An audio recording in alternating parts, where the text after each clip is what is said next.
Assalamualaikum warahmatullahi wabarakatuh. Kami dari kelompok 2 akan mempresentasikan hasil laporan kami yaitu yang berjudul Analisis Material dan Proses Perlakuan Bahan pada Produk Panci Aluminium. Sebelum melanjutkan ke pembahasan, perkenalkan nama saya Muhammad Raki. Saya Keza Nida Zahra. Saya Jaki Hasbias Juhaili. Saya Katrina Sopandi.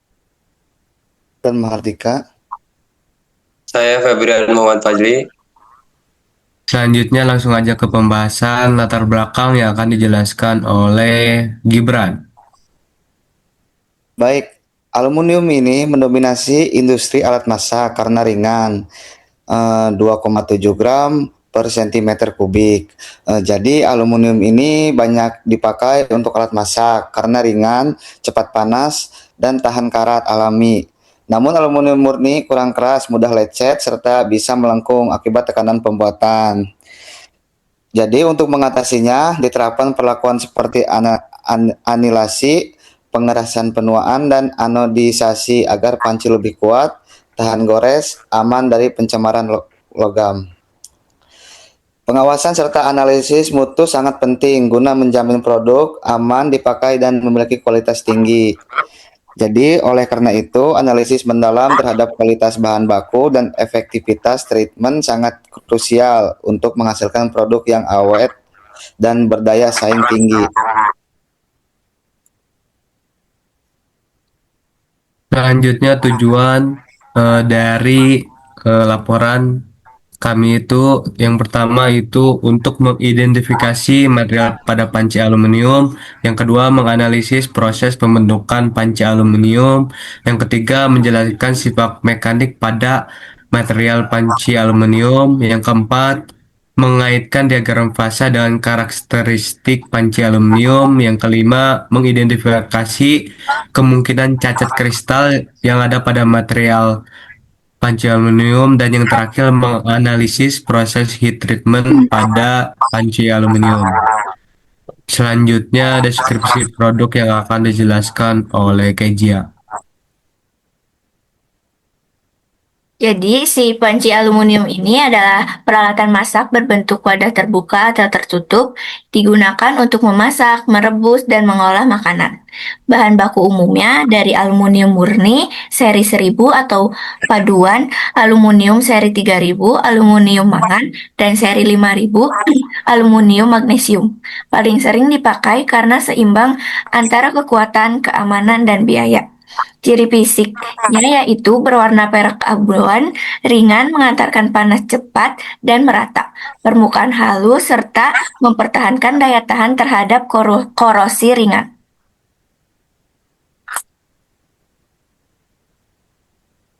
Selanjutnya langsung ke analisis material yang akan dijelaskan oleh Gibran.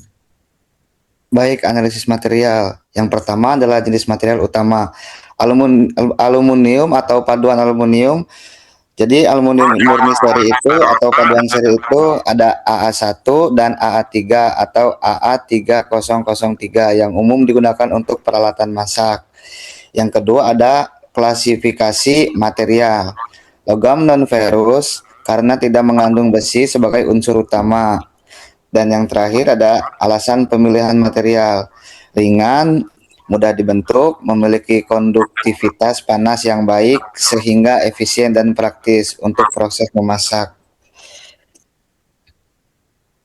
Selanjutnya analisis pembentukan material pada panci aluminium. Yang pertama itu ada casting atau pengecoran, yaitu aluminium cair dituangkan ke cetakan hingga membentuk panci. Kelebihannya, membentuk geometrik kompleks, cocok untuk produksi banyak, biayanya rendah, dan limbah material sedikit.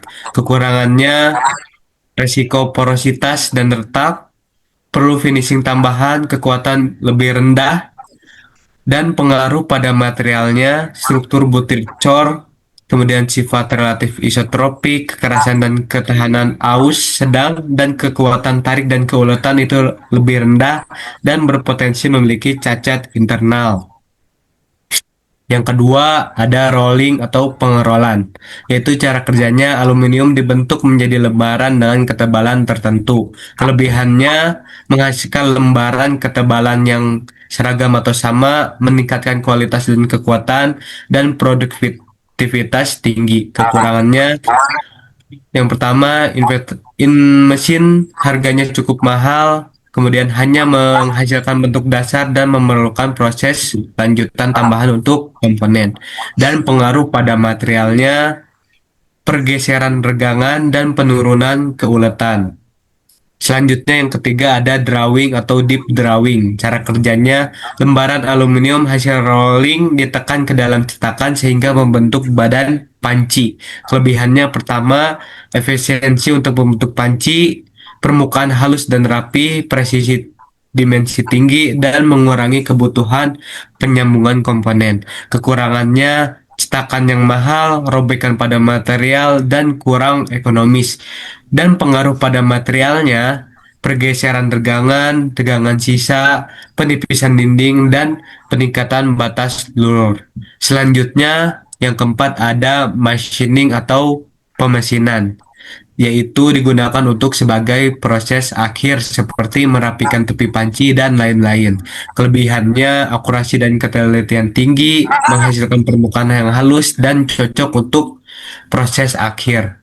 Kekurangannya, yang pertama menghasilkan banyak limbah, produksinya itu lama dan biaya perawatan dan operasi mesin cukup mahal atau tinggi.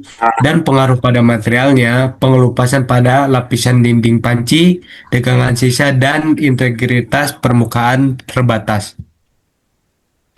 Yang terakhir ada forging atau penempaan. Cara kerjanya aluminium dapat dipanaskan tetapi tidak sampai mencair lalu ditempa dengan mesin press dalam tekanan ekstrim.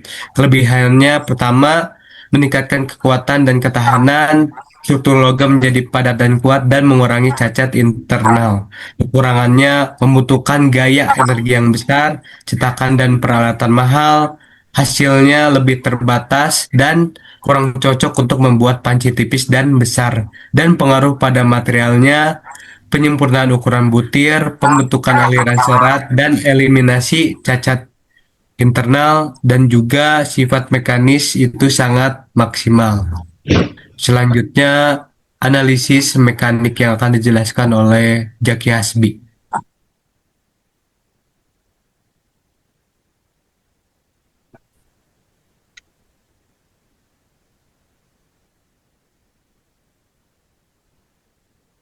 Saya selanjutnya analisis diagram fasa terlebih dahulu yang akan dijelaskan oleh Febrian.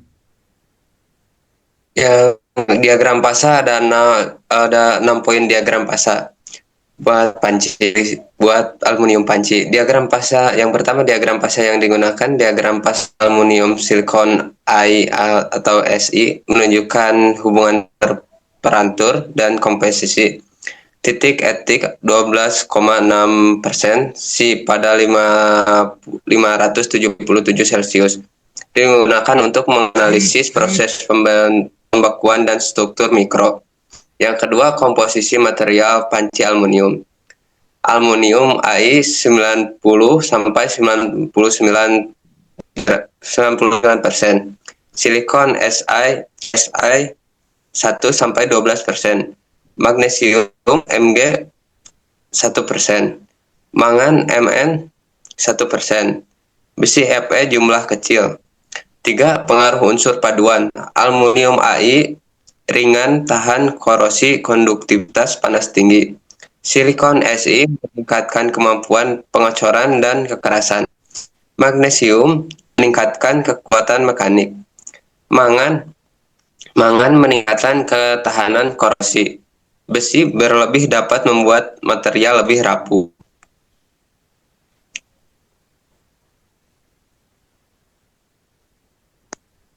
Next. Next. Kelebihan, Ki. Yang keempat, struktur mikro margisa utama. Struktur mikro matris utama A sampai Ai alfa aluminium. partikel silikon Si tersebar dalam matriks. Komposisi mendekati etik menghasilkan struktur mikro lebih halus. 5. Hubungan struktur mikro dengan kekuatan butiran A sampai AI halus. Kekuatan dan keuletan meningkat. Partikel Si, kekerasan dan ketahanan aus meningkat. Distribusi Si merata. Penghantaran panas lebih baik. Kadar si Si terlalu tinggi, material lebih rapuh. 6. Kesimpulan. Diagram fasa AI sampai Si menentukan struktur mikro sifat panci aluminium. Aluminium memberikan sifat ringan dan menghantar panas yang baik. Silikon meningkatkan kekerasan dan kemampuan pengecoran. Pengendalian komposisi paduan penting untuk menghasilkan panci yang kuat, awet, dan efisiensi. Berikut adalah diagram pasanya. Bentuk diagram pasa pancinya. Next. Nah, ini bentuk diagram pasa pembuatan pancinya. Selanjutnya analisis sifat mekanik yang akan dijelaskan oleh Zaki Hasbi. Kami menganalisis 6 sifat mekanik. Yang pertama, kekuatan tarik. Fungsinya menjaga integritas bentuk dengan kondisi menahan berat beban makanan. Resiko kegagalannya, deformasi plastik atau robek pada gagang. Yang kedua, ada kekerasan pada sifatnya. Fungsinya menahan penetrasi benda tajam. Kondisinya gesekan spatula dan alat cuci. Resiko kegagalan materialnya permukaan baret dan penipisan dinding. Yang ketiga ada keuletan atau ductility. Fungsinya kemudahan pembentukan manufaktur. Kondisinya proses deep drawing pada pabrik. Risiko kegagalan materialnya adalah retak atau robek saat proses pencetakan panci. Yang keempat ada ketangguhan. Fungsinya menyerap energi benturan. Kondisinya terjatuh atau terbentur. Resikonya retak fatal saat terjadi benturan. Yang kelima ada elastisitas. Fungsinya toleransi ekspansi termal. Kondisinya siklus panas dingin kompor. Resiko kegagalan materialnya dasar panci melengkung. Yang terakhir ada ketahanan aus. Fungsinya keawetan permukaan jangka panjang. Kondisinya penggosokan dan pencucian rutin, dan risiko kegagalan materialnya adalah erosi permukaan logam dan kontaminasi makanan.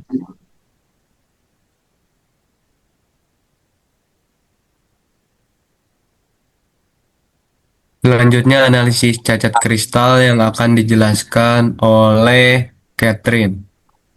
Analisis cacat kristal pada panci aluminium yang pertama ada vakansi atau kekosongan. Vakansi adalah kekosongan sisi kisi, yaitu sisi yang seharusnya ditempati atom kehilangan atomnya. Proses manufakturnya terjadi saat proses pengecoran aluminium, terutama jika pendinginan berlangsung terlalu cepat. Penurunan sifat mekaniknya meningkatkan difusi atom sehingga material lebih mudah lunak dan mudah mengalami krip atau mulur pada suhu tinggi. Potensi kegagalannya dapat memicu korosi sumuran atau pitting corrosion dan retakan mikro akibat siklus pemanasan pendinginan berulang. Yang kedua ada dislokasi atau cacat garis. Dislokasi adalah cacat linier atau satu dimensi di mana di dekatnya beberapa atom tidak segaris. Proses manufakturnya terbentuk saat proses pembentukan dingin atau rolling pada pembuatan bodi panci. Penurunan sifat mekaniknya awalnya meningkatkan kekuatan, tetapi perlakuan panas yang berlebihan setelah pembentukan dapat mengurangi kerapatan dislokasi sehingga material menjadi lebih lunak. Potensi kegagalannya, penumpukan dislokasi dapat menyebabkan kerapuhan lokal sehingga panci beresiko melengkung atau warping atau sobek saat terkena benturan dan pada saat suhu ekstrim. Yang ketiga yaitu ada batas butir atau grain boundary. Batas yang memisahkan butiran atau grain dengan orientasi kristal dengan orientasi kristal yang berbeda. Proses manufakturnya terbentuk saat solidifikasi aluminium, ukuran butir dipengaruhi laju pendinginan dan unsur paduan. Penurunan sifat mekaniknya, butir yang kasar dapat menurunkan kekuatan tarik material. Potensi kegagalannya rentan terhadap korosi antar butir atau intergranular corrosion yang dapat menyebabkan korosi lokal dan kebocoran pada panci. Yang terakhir, yang keempat, ada interstitial defect atau cacat sisipan. Cacat akibat atom asing berukuran kecil menempati ruang antar atom dalam kisi kristal. Proses manufakturnya terjadi karena pengotor, unsur paduan, dan gas hidrogen yang terjebak saat proses peleburan aluminium. Penurunan sifat mekaniknya menimbulkan tegangan lokal yang mengurangi keuletan material jika kadarnya berlebihan. Potensi kegagalannya dapat menyebabkan porositas atau lubang kecil yang menurunkan kekuatan material sehingga panci lebih mudah retak atau pecah saat digunakan. Selanjutnya analisis heat treatment yang akan dijelaskan oleh Kezia. Jadi heat treatment yang cocok untuk proses pembuatan panci aluminium ini adalah annealing. Annealing dikategorikan sebagai metode perlakuan panas yang sangat ideal dan bersifat wajib untuk produksi panci aluminium. Ketika lembaran logam aluminium dibentuk menjadi wadah silinder menggunakan teknik penekanan dingin atau drip drawing, material tersebut secara alami akan mengalami pergeseran regangan yaitu work hardening. Fenomena ini memicu penumpukan cacat dislokasi atom yang menyebabkan struktur bodi panci menjadi kaku, keras, serta sangat rentan mengalami robekan atau pecah. Oleh sebab itu, proses annealing diterapkan guna memulihkan tingkat kelunakan material agar pengerjaan lanjutan dapat berjalan lancar tanpa resiko kegagalan struktural. Jadi heat treatment ini memiliki 3 esensi utama terhadap aspek mekanis komponen panci. Yang pertama ada stress relief, yaitu sebagai sarana pelepasan tegangan internal untuk mereduksi gaya makrosopis sisa akibat tekanan mesin hidrolik sehingga geometri bodi panci tetap stabil dan terhindar dari perubahan bentuk mendadak. Lalu, yang kedua ada hardness reduction, yaitu bertindak sebagai reduktor tingkat kekerasan untuk mengembalikan material dari kondisi kaku pasca deformasi ke fase lunak asalnya, yang pada gilirannya dapat meminimalkan keausan pada alat cetakan. Lalu yang ketiga ada ductility enhancement, yaitu berfungsi untuk meningkatkan parameter keuletan agar si material memiliki kapasitas regangan yang optimal, terutama saat melakukan pembentukan komponen rumit seperti lekukan atau membuat bibir panci. Lalu ada perubahan struktur mikro. Transformasi sifat fisik tersebut dikendalikan oleh perubahan konfigurasi mikroskopis di dalam logam ketika bodi panci dipanaskan pada rentan suhu rekristalisasinya yaitu antara 300 derajat Celcius hingga 410 derajat Celcius. Evolusi struktur mikro ini berlangsung dalam 3 tahap. Yang pertama recovery, yaitu tahap pemulihan. Pasokan energi termal memicu pergerakan lokal untuk menata kembali sebaran dislokasi intern yang acak menjadi susunan dinding subbutir yang lebih teratur tanpa mengubah arah orientasi kristal dasarnya. Dampak dari fase ini adalah hilangnya sebagian besar tegangan sisa di dalam logam. Lalu yang kedua ada tahap rekristalisasi yang ditandai tumbuhnya benih-benih butir kristal baru berbentuk bulat dan bebas dari regangan mekanis pada area batas butir lama yang sebelumnya rusak parah. Selama fase ini, konsentrasi kerapatan dislokasi merosot tajam secara signifikan. Apabila durasi pemanasan dipertahankan melebihi batas waktu optimal, Lalu kita ke tahap grand growth, yaitu butir-butir baru grand grow, yang butir-butiran barunya yang berukuran kecil akan saling berkoalisi dan diserap oleh butir yang lebih besar untuk meminimalkan total energi pada batas kristal. Lalu ada pengaruh terhadap sifat mekanik, yaitu pertama penurunan kekuatan dan kekerasan. Berkurangnya cacat kisi kristal membuat logam menjadi lebih empuk dan mudah dimanipulasi atau dibentuk. Lalu yang kedua ada optimalisasi konduktivitas termal. Jadi si kisi kristal yang lebih teratur meminimalkan hambatan elektron dan fonon. Distribusi panas pada panci menjadi cepat dan merata. Lalu ada lonjakan keuletan. Tingkat keregangan material yang awalnya berada di titik kritis, yaitu 2-5%, menjadi pasca drawing kembali menjadi kondisi prima, yaitu 25-35%. Aman dari resiko retak saat peregangan plastis.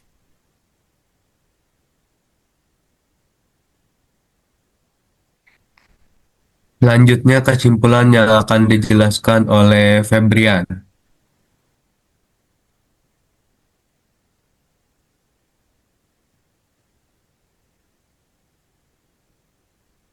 Mic-nya Febrian.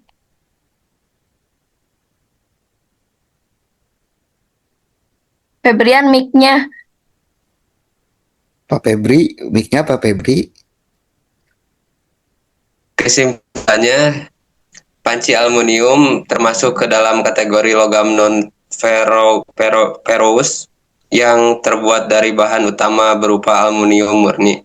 Pembuatan panci bisa dilakukan dengan berbagai cara, seperti casting, rolling, depth drawing, meshing, dan forging. Selama digunakan, panci aluminium perlu tahan terhadap beban makanan, menggunakan alat cuci atau spatula, benturan fisik, serta perubahan suhu yang sangat ekstrim dari kompor.